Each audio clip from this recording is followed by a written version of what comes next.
In 10 years on this rock, I have never seen anything except snow. The first time we saw grass, you should have seen how excited we were. You would have thought the Emperor himself came to life in front of our eyes. And then it was flowers and vines.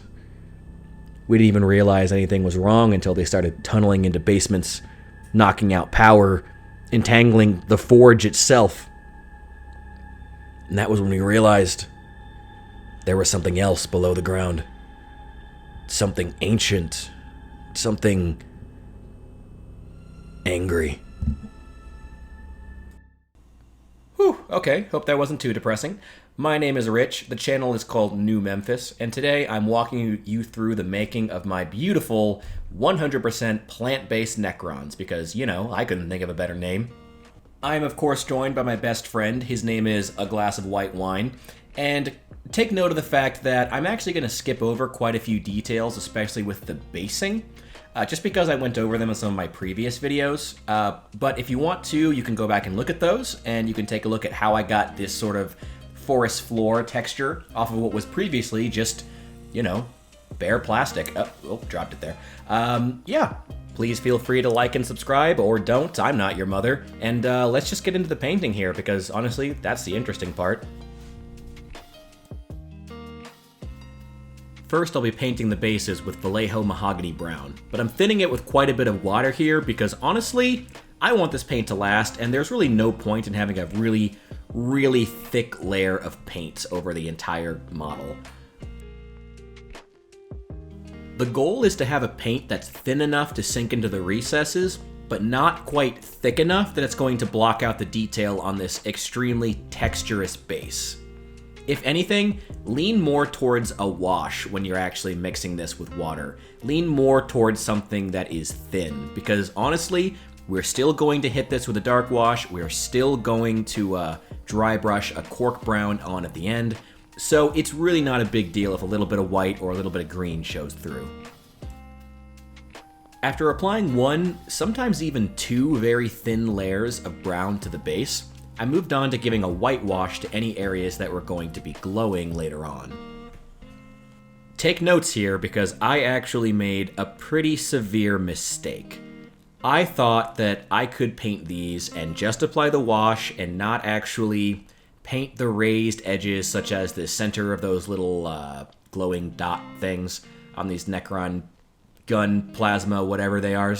I thought that I could get away with not having to paint the raised edges in white, though I did get all the recessed areas, such as these little Necron eyeballs. I'll point out later in the video where I did go back and repaint these, but if you're doing this at home following along, just go ahead and paint those raised parts in white.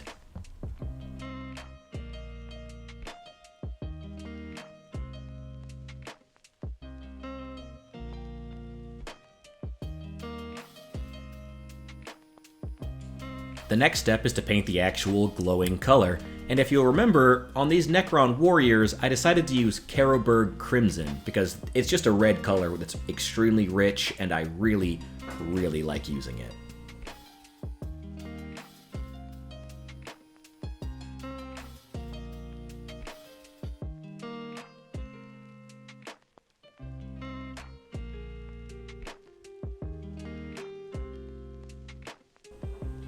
After that, each model got a dry brush of Vallejo Deep Yellow just on the top. And when I do dry brushes, I just like to take a large, flat surface, put a drop of paint on it, and then just stipple it with my brush as best I can until there's only a small amount of paint remaining.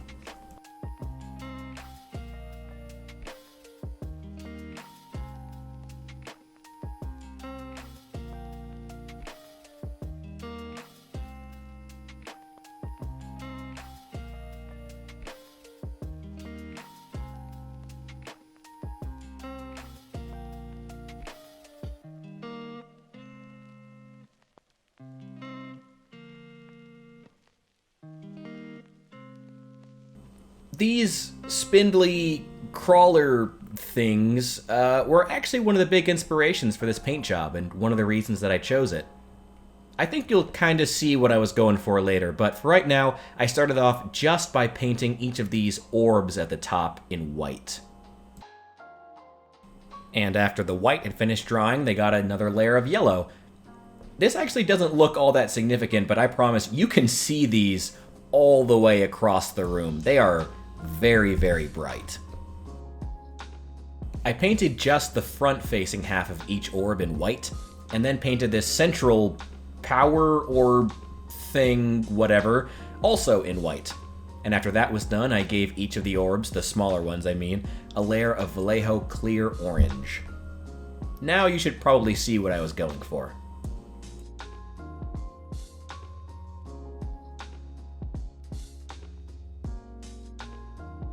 These have already gotten their dry brush of yellow, but I decided to also give them a bit of a dark wash just to emphasize some of the darker, more shadowy areas.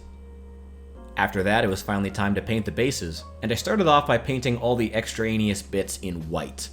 The stone got a layer of Vallejo London Fog, and then I used a layer of silver on all the metallic bits.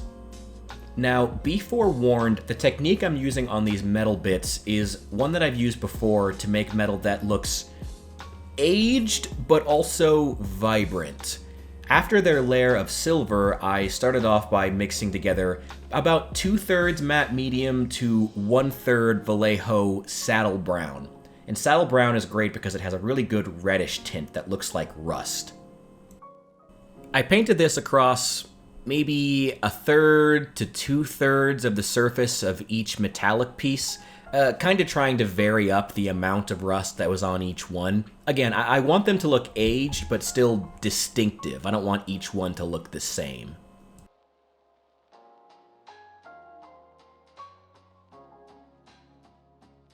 After that, I painted on a layer of about 50-50 Vallejo silver to matte medium, and just painted that right across all of the brown that we previously applied after it was dry.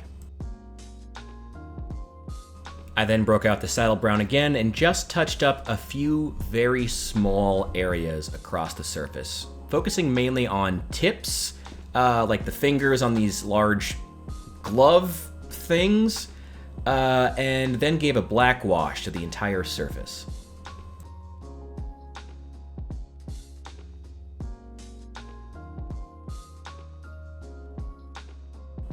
This is going to take a while to dry, but I think it's turning out well so far. I did also give a white dry brush to some of the stone areas later on, but I didn't catch that on camera, so take that as implied. After that, I needed a dark wash in order to get these recessed areas within the actual... they're fruit trees. They're my fruit trees. I don't care what they're actually called. To darken up the areas beneath the canopy of my fruit trees and make sure that they were nice and dark.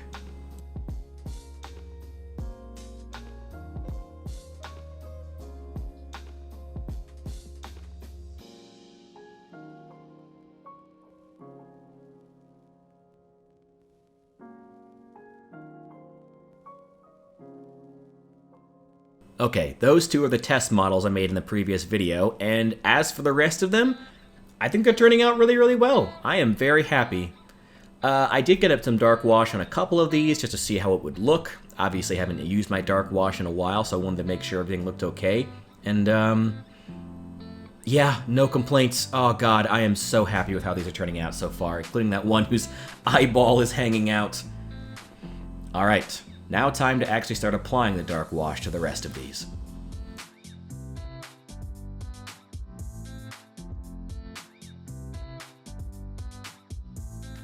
I also made sure to apply to the legs of the models, at least from the bottom half, getting it really, really thick in those areas, just to help to create a gradient. Wow. Even better. I know I shouldn't say this about my own work, it's masturbatory, but man, I am so happy with how these are turning out so far, including my hero models who look absolutely fantastic. I'm really, really happy with how well these are conveying, you know, the idea that I was going for, that sort of hungry plant vibe, carnivorous, you know, something that says nature is coming to kill you. Of course, next, I actually did go back and, you know, highlight all those white areas that I left earlier. They needed it pretty badly. I guess you could say maybe it was better to wait because I would have needed to repaint the white areas, these raised edges anyway because of the yellow dry brush. I don't know, maybe one would have been better than the other. You can decide for yourself if you copy this. Of course, the next step, the most fun step, was choosing the actual color scheme for my hero figures. And, you know, I couldn't think of anything more fitting than a nice royal purple. I don't think there's anything else that's better I could have used on such heroes of such magnitude, you know? So much gravitas.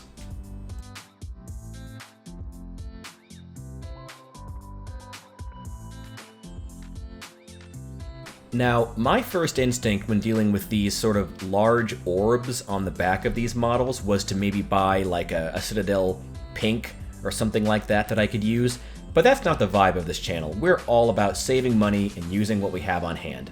So I'm just going to take my regular white paint, just apply that to sort of the top half of the orb, and then take a nice dry brush and just pat most of it off, like as soon as it's applied. You don't want your paint to be really wet because it'll just make a mess, but a fairly thin white paint will do fine. And next, of course, I'm going to try and fail miserably to paint the individual stripes on this cable. You can clearly see the difference between the sections that I painted on camera versus off camera, but, you know, YouTube is hard, you know. That's just how it is when you're trying to film this stuff. But I did my best with it, and honestly, it still turned out pretty well. I'm still quite proud of it.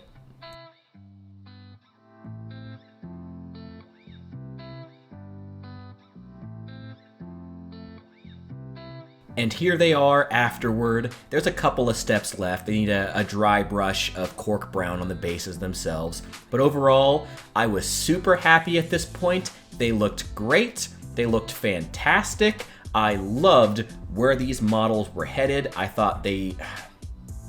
God, you know, I'm sorry, I shouldn't talk about my own work like that, but I was so happy with these models. And then my background fell over and broke it, but that's okay. Isn't this hobby so relaxing? Isn't it so great? Don't we all love miniatures? Alright, take this as a learning experience, guys. You know, we all mess up from time to time. Keep your plastic cement on hand and just keep on trucking. With that in mind, we're going to move on to my Necron Warrior. No, not Warriors. They're Necron Immortals, I guess. I chose Vallejo Prussian Blue, actually, for the wash for these, which I mixed up by hand, and it was way too thin at first, but I eventually got the hang of it. And, yeah, wow. I decided to also give a white dry brush to some extra areas outside of it to really sell that glowing effect. And just to show you guys once and for all that nothing needs to be a mistake unless you want it to be, I looked at some of these pretty severe molding issues where there was just, I don't know, maybe something got burned or messed up in the process of making these models. And I'm just applying a little bit of brown wash to each of them just to really help sell that they're just, you know, just areas on the plant that happen to be wilting.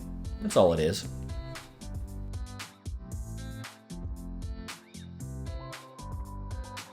And of course I applied some to these big fat mold lines in between the shoulder pauldrons.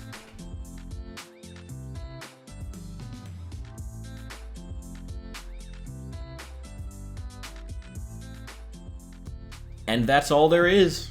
3 weeks worth of work in just 15 minutes. I hope you guys enjoyed the video. I hope you guys enjoy the paint job. I certainly am. To be honest, I'm considering giving a white dry brush to these Warriors too, because honestly the Karaberg Crimson looks a little more like jam, but I kind of like it. I also love how these bases turned out on these big things. And as for these walking tanks, I actually left one of them unpainted so you could see the difference, and it's pretty stark without all the dry brushes and washes.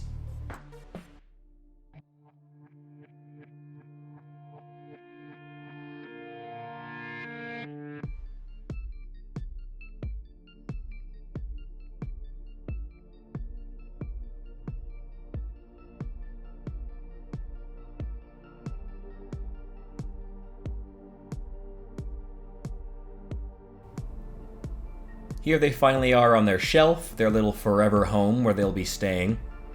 If you guys have any thoughts on what I should be doing next or what you'd like to see from me, just feel free to let me know. Just post in those comments down below or hit me up on Instagram at New Memphis Minis.